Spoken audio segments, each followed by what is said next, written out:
आइए आइए, अरे वाह, बड़े फिट लग रहे हैं आप। सर मैंने 2 महीने में 20 किलो कम कर लिया वजन। लेकिन सर अब एक नई प्रॉब्लम शुरू हो गई है सर, यहाँ पेट बहुत दुखता है। ये रिपोर्ट जरा देख लेंगे? Wait, let me guess, gall bladder stone. ओहो, अब आपको तो ऑपरेशन करवाना पड़ेगा। ऑपरेशन कराना पड़ेगा? दवाई से सर वो स्टोन को ऐसे गला नहीं सकते हैं। अभी एक्सप्लेन करता हूँ।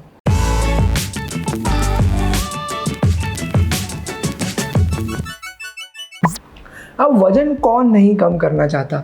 हर व्यक्ति चाहता है कि उसका वेट कम हो, वो अच्छा दिखे, कॉन्फिडेंट फील करे, अच्छे कपड़े पहने एंड कभी ना कभी इंटरनेट पे ट्रांसफॉर्मेशन वीडियोस डाल के वायरल हो जाए।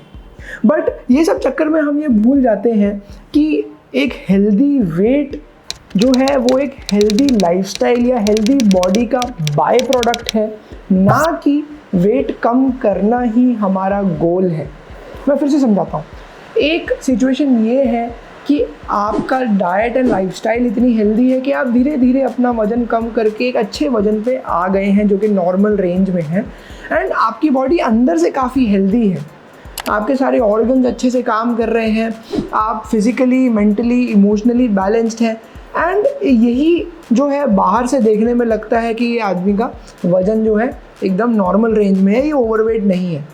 दूसरा एक सिचुएशन हो सकती है कि आपने वजन तो कम कर लिया लेकिन आपका लिवर जो है ठीक से काम नहीं कर रहा है, किडनीज ठीक से काम नहीं कर रही हैं, आपके बाल झड़ रहे हैं, हार्मोन्स इम्बैलेंस्ड है, आप साइकोलॉजिकली बैलेंस्ड नहीं हैं, आपको एंजाइटी है, ईटिंग डिसऑर्डर होने लगे हैं, लेकिन कहने के लिए आपका वजन जो है वो नॉर्मल है। तो ये दोनों टाइप के लोगों का वजन नॉर्मल है, लेकिन हम चाहेंगे कि हम हेल्दी लाइफस्टाइल द्वारा अपने वजन तक पहुँचे हैं, उसको लाइफ लॉन्ग मेंटेन करें, ना कि हम चाहे जो हो जाए अपनी बॉडी को तकलीफ़ दे के वज़न कम करें एंड फिर कुछ दिनों के बाद में हम घुमा फिरा के और किसी ना किसी तरीके से वो या तो लूज़ कर दें या तो वज़न बढ़ जाए एंड उससे भी अगर कुछ ख़राब हो तो हम हॉस्पिटल जाके कहीं ना कहीं आईसीयू में भर्ती हो जाए। तो हम चाहेंगे कि हम इस वाले ग्रुप में रहें, इस वाले ग्रुप में नहीं।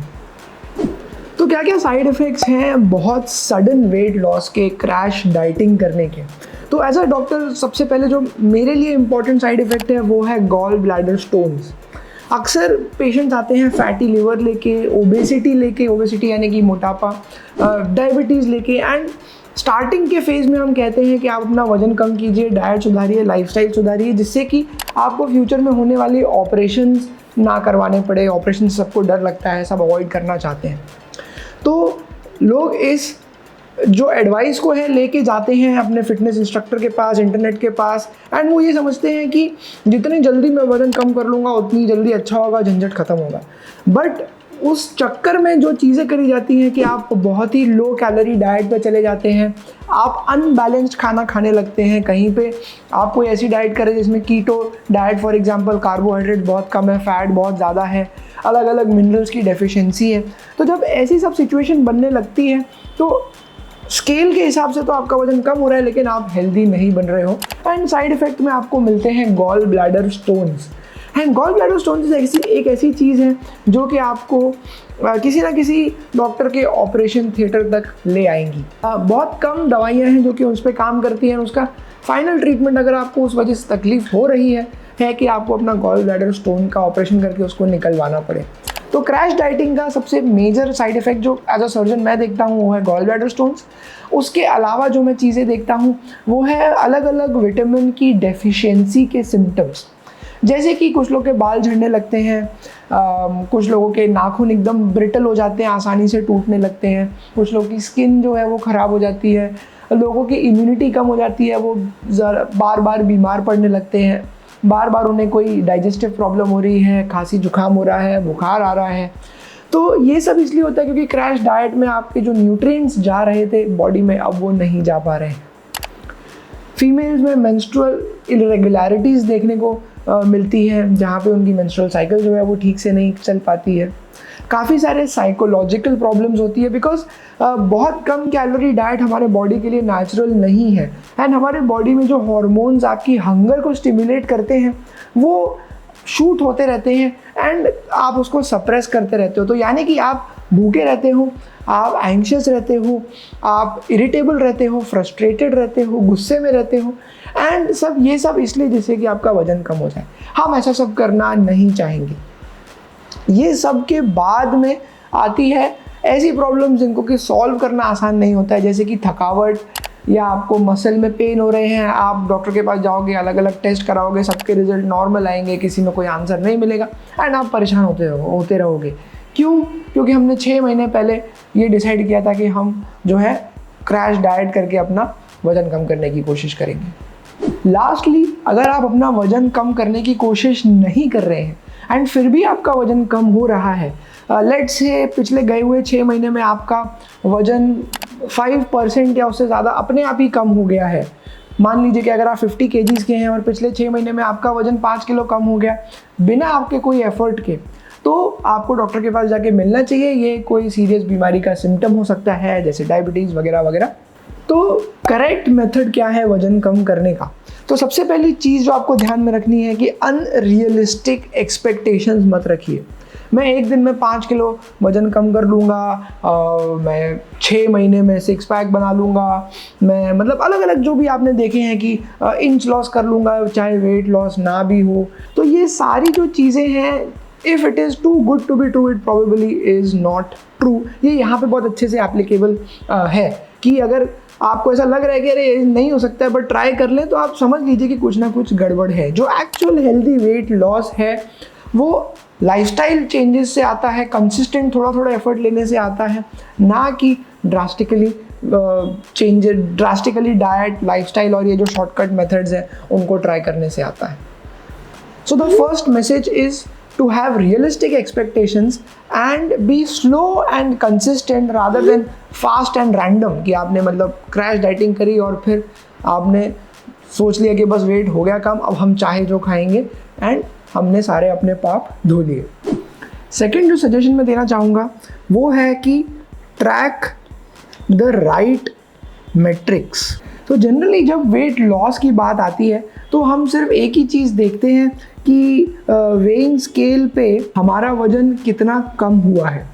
तो बट वेइंग स्केल की प्रॉब्लम ये है कि वो आपकी बॉडी का ओवरऑल वेट बताती है। अब जो भी कोई व्यक्ति है तो उसकी बॉडी जो है वो अलग अलग कंपोनेंट्स से बनी होती है। जैसे कि किसी व्यक्ति में काफ़ी सारी मसल भी हो सकती है, उसमें मसल के ऊपर फैट भी हो सकता है, एंड काफ़ी सारा जो आपका वेट है वो बॉडी में अवेलेबल वाटर की वजह से भी होता है। तो ओवरऑल जो आपका वेट है वो ये 3 चीज़ों से बनता है कि आपके शरीर में जो वाटर है, जो फैट है और जो मसल्स हैं। हम चाहेंगे कि हमारा जो वेट लॉस है सिर्फ फैट को कम करने से आए, मसल्स एंड वाटर को कम करने से नहीं। टेक्निकली स्पीकिंग, अगर मुझे आपका वज़न कम करना है एक दिन के अंदर, तो मैं आपको पानी पीने से मना करूंगा, मैं आपको कुछ ऐसी दवाइयाँ दूंगा जिससे कि आपकी बॉडी से वाटर निकल जाएगा, जो कि बॉडी बिल्डर्स कंपटीशन के पहले करते हैं शार्प, चिजल्ड, लीन दिखने के लिए। तो उससे वेइंग स्केल पे आप देखेंगे कि आपका एक ही दिन में 4 किलो वेट कम हो गया।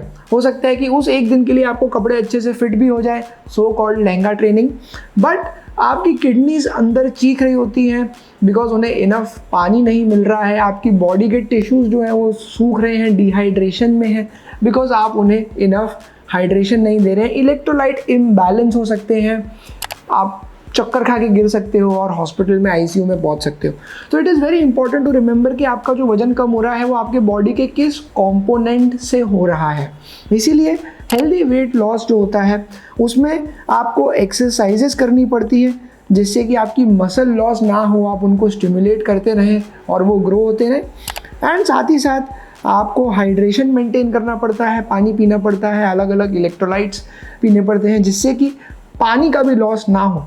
तो जो भी आपका लॉस हो वो सिर्फ फैट के द्वारा हो, ये चीज़ को ध्यान में रखना काफ़ी ज़रूरी है। तो ऐसे कौन कौन से मैट्रिक्स हैं जो कि आपको एक्चुअल में एक अच्छा आइडिया दे सकते हैं कि आपकी प्रोग्रेस सही चल रही है कि नहीं। वेइंग स्केल जैसे हमने देखा सबसे अच्छा तरीका नहीं है। तो एक तरीका है कि अलग अलग फैट परसेंटेज मॉनिटर्स आते हैं मतलब बेसिकली अलग अलग मशीनें आती हैं, कभी कभी जिम में होती हैं या आप अमेज़ॉन से ले सकते हैं, सस्ते से लेके महंगे तक सब ऑप्शंस अवेलेबल हैं। आपको डिस्क्रिप्शन में लिंक मिल जाएंगी कि ये जो मॉनिटर्स हैं उन पे आप हाथ रख के पता कर सकते हैं कि आपकी बॉडी का फैट परसेंटेज कम हो रहा है या बढ़ रहा है। उसमें आपको अपनी हाइट, अपना वेट वगैरह डालना पड़ता है एंड वो आपको इम्पीडेंस यानी कि बॉडी में कितना फैट परसेंटेज है वो मेजर करके बताता है कि आपकी प्रोग्रेस कैसी है।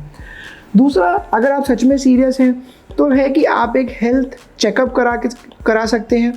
अगर आपके पास इंश्योरेंस है, प्लान्स हैं, बहुत सारे ऑफर चल रहे होते हैं अलग अलग कंपनीज़ द्वारा, तो आप एवरी 3 मंथ्स या 6 मंथ एक बेसिक हेल्थ चेकअप करके देख सकते हैं कि आपकी वैल्यूज़ जो है वो नॉर्मल रेंज में है या नहीं है।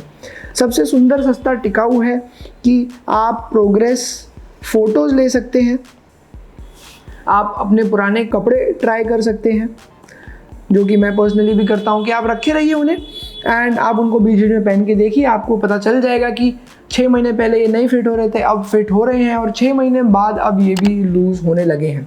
हम चाहेंगे कि हमारी प्रोग्रेस जो है वो एक कंसिस्टेंट लेवल पे चलती रहे। अगर कोई हेल्दी नंबर मुझे आपको देना हो तो मैं कहूँगा कि अगर आपका पर मंथ लगभग 2 से 4 किलो वेट कम हो रहा है तो हम एक हेल्दी नंबर पे हैं। उससे ज़्यादा फास्ट हो रहा है तो आई होप कि आप कोई बीमारी में ना फंसे, but I will not be surprised अगर आपको कोई ना कोई किस्म की बीमारी जो है वो लग जाए। लास्टली, अगर डाइट की बात करी जाए तो मैं ज़रा भी फ़ैन नहीं हूँ शॉर्टकट डाइट्स का, अलग अलग तरीके के डिटॉक्स, वेट लॉस जूसेस और ड्रिंक्स और स्नैक्स का वगैरह वगैरह, मेनली बिकॉज ये जो है आपके मैक्रोन्यूट्रिएंट्स, माइक्रोन्यूट्रिएंट्स के बैलेंस को बिगाड़ देते हैं। मैक्रोन्यूट्रिएंट्स यानी कि fat, carbohydrate, protein, and micronutrients यानी कि आपके जो विटामिन्स वगैरह हो गए वो सब, मिनरल्स। तो इनका बैलेंस बनाए रखना बहुत ज़रूरी है। इसलिए मैं पर्सनली बिलीव करता हूँ इंटरमिटेंट फास्टिंग में, बिकॉज उसमें कोई भी आपको ये नहीं कह रहा है कि आप किसी भी चीज़ के रेशियोज़ कम कर दो। आपको जितने परसेंटेज ऑफ प्रोटीन खाना चाहिए, जितना फैट खाना चाहिए, सब कुछ खाना अलाउड है, जस्ट दैट आप ओवरऑल क्वांटिटी को कम करने की कोशिश करते हो। तो इंटरमिटेंट फास्टिंग की मदद से आप उसके अराउंड अपना डाइट प्लान बना सकते हैं। मैंने उस पर डिटेल वीडियो बनाए हैं, आपको लिंक मिल जाएगी, तो वो देख के आप समझ सकते हैं कि एक कंसिस्टेंट हेल्दी डाइट को कैसे मेंटेन किया जा सकता है without changing your macros and without having the side effect of multivitamin deficiencies. तो आई होप ये वीडियो देखने के बाद में आप समझ पाए होंगे कि एक हेल्दी वेट लॉस जो है वो एक हेल्दी डाइट, एक हेल्दी लाइफस्टाइल, एक गुड क्वालिटी ऑफ लाइफ का इंडिकेटर है, ना कि वजन कम करने के चक्कर में आप किसी ICU में पहुंच जाओ।